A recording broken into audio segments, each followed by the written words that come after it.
Snow. Our book today is called Snow. And actually we had snow the other day, just yesterday. Snow by Honor Head.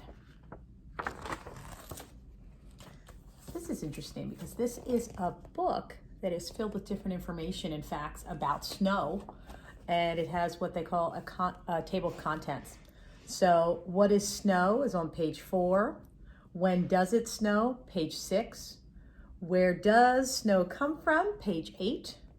Snowflakes, page 10. Cold as ice, page 12. Cold all year, page 14. Mountain snow, page 16. Fun in the snow, page 18. Have a snow party, ooh, that interests me. And the glossary and index, we'll take a look at that as well. Parents and teachers' notes as well. And it says here, words in bold can be found in the glossary on page 22. So if you look in the back, if you're stuck on any words, glossary is where you can look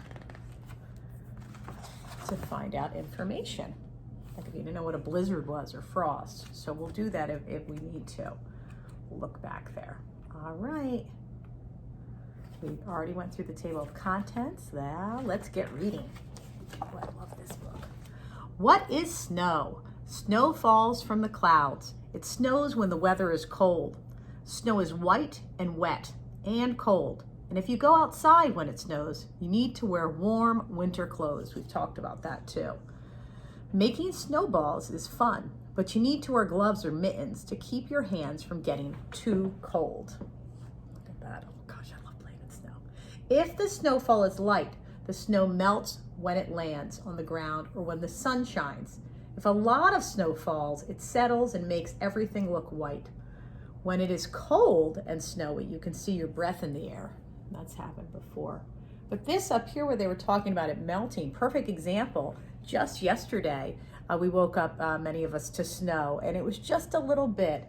And eventually, as the day wore on, it melted away. But a couple weeks ago, when we had the big snowstorm, it stayed for days and days, and even longer. When does it snow? It usually snows during the winter. This is the time of year when the weather gets cold and it gets darker earlier and in the day, and the days are shorter than in summer. And in winter, most of the trees have lost their leaves and plants stop flowering. Many birds migrate to warmer countries. Now, if we didn't know what migrate was, we would look that up in the glossary in the back. But migrate means they go to a different location. They fly south usually to warmer areas. On some winter days, it might still be dark when you wake up in the morning. We've had that happen. Some animals, such as this dormouse, hibernate in the winter when there is not much food. Oh, it actually looks really cute. It is difficult for birds and other animals to find food when it is cold and the ground is frozen. We're going to be talking about that in the coming weeks, about animals that either adapt or migrate or hibernate. Where does snow come from? When it is freezing, cold, high in the sky, water droplets turn into tiny ice crystals.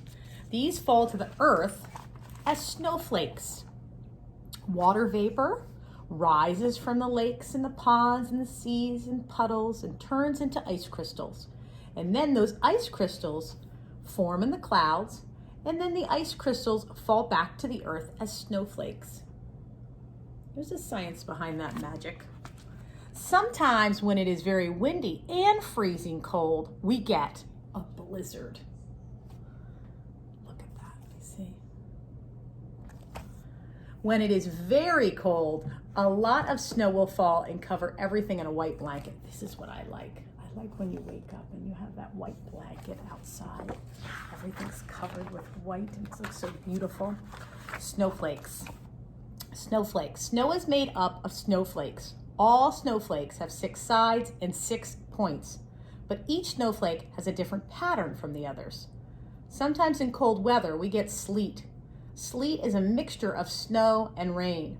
It can also be made of snow, which has started to melt as it falls from the clouds.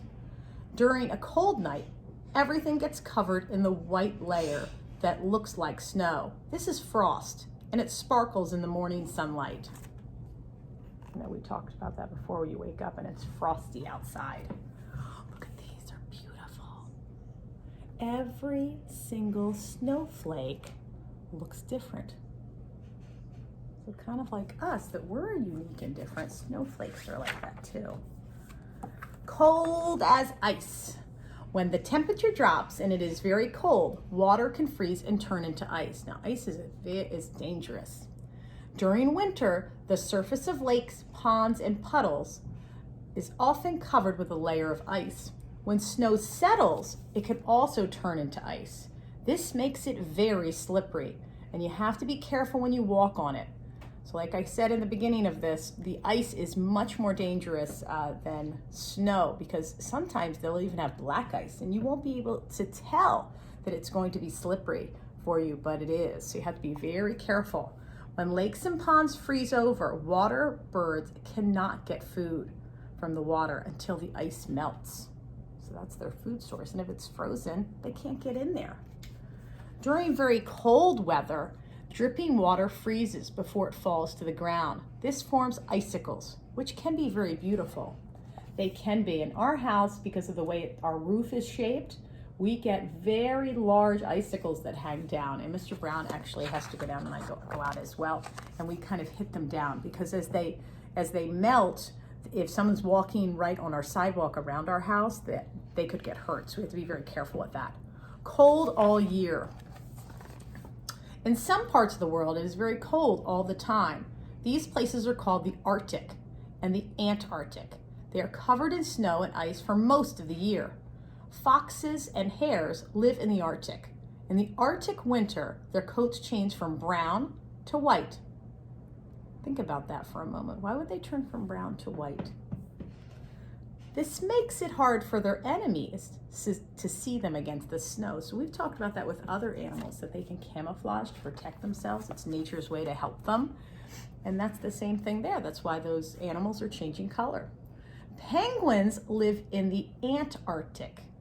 When there is a snowstorm, penguins huddle together in a group to keep warm. See how they're together?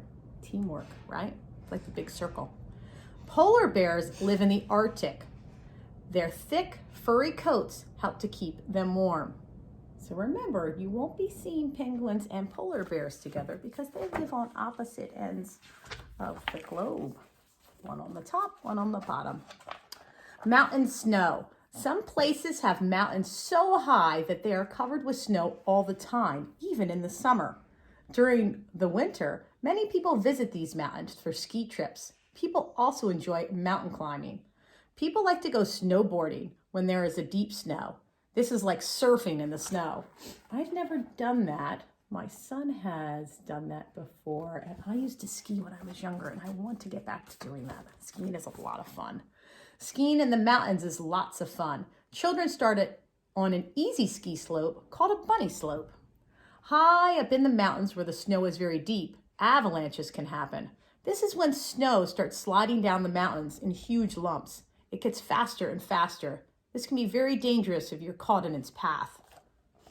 Don't want to be by an avalanche. Want to be safe. And actually at the ski resorts, they will block off typically different paths or different slopes if they're worried about that. So make sure you pay attention to those if you ever go skiing. It's almost like road signs. You have to pay attention for safety reasons. Fun in the snow. You can have lots of fun in the snow. We know that. And if you live near a hill, you can go sledding. It's fun to build a snowman too. Always keep warm when you're playing outside in the snow. Oh, that's how I am outside with my doggy too. Uh-oh, here's, like this, we know what they're doing there, making a snow angel. Try making your own snow angel the next time it snows. I did that last time, it was so much fun. If the snow is deep, lie down. Move your arms up and down by your sides and your legs in and out. This is called making a snow angel. And I still like to make snow angels, even at my age. Oh, this looks like a fun page. Just a suggestion, have a snow party. Use the snowflake template to make invitations for your snow party. Draw the snowflake onto a thin piece of cardboard or a small paper plate. Write the address and the time of the party on the other side. So here's an example. If you wanted to have a snow party, you would write the person's name, And you would say, come to my snow party. And you would give the address. And of course, because of coronavirus, we would do a virtual snow party. And you could say, wear something white because it's a snow party. Ooh, that sounds like fun. Maybe we should do this for a fun Friday. Snowball grab bag. Cover a big box in white paper. Buy small presents. Wrap them in shiny paper. Put them in the box and ask your friends to pick a present without looking. Oh, that's fun. That's a fun idea. It's kind of like our book idea a little bit. How many snowflakes? These are not really snowflakes, but white mini marshmallows. Put as many as you can into the jar. Your friends have to guess how many there are in there. The winner gets a small prize. When you have played the game, ask an adult to make hot chocolate and sprinkle the white marshmallows on top. That sounds like fun. We could try that though. We could do a guessing marshmallow game. That might be fun. You could do that at home too with your family. Here's the glossary. I'm not going to read all the definitions, but you know, if you're stuck on a word and a book doesn't have a glossary, a great way, and I know Samuel and I have done this, where you'll Google the word. You'll go into Google and say, or you could ask Alexa or Siri, you know, what does blizzard mean? You could type that in, or you could do the voice activation, and it'll help you with definitions because we're building our knowledge. Blizzard, frost, hibernate. We're going to talk a little bit more about that in the coming weeks. Migrate. Remember those birds, they're going to a warmer area. Sledding, water droplets, water vapor. And then of course, here's the index. If you were doing a research project, maybe you're writing a project about winter and you want to look up Antarctic. So you would find that word and then you would see that it's on page 14 and 15. And you could go back in the book and maybe write down that information or draw a picture about that. Remember, you are going to be asked at the end of the week to be doing a winter fact list. So your top 3 or more facts about winter. Here are some notes for parents and teachers. And I did load on your Fun Friday list for the month how to make a snowflake. So check that video out on our Google Classroom if you're interested. Thank you so much.